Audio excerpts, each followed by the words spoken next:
wese yandikishije iby'urukundo rwe mu by'Imana yavuze byose ntakiruta iki ko Yesu ankunda nishimiye ko Yesu ankunda arankunda arankunda nishimiye ko Yesu ankunda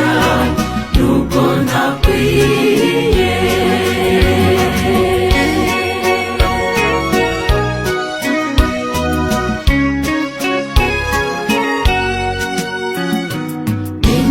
ubwiza bwe bwo mw'ijuru nzajya ndirimba iteka ryose nzajya mubaza ndirimba nti Yesu ni iki cyakumunesheje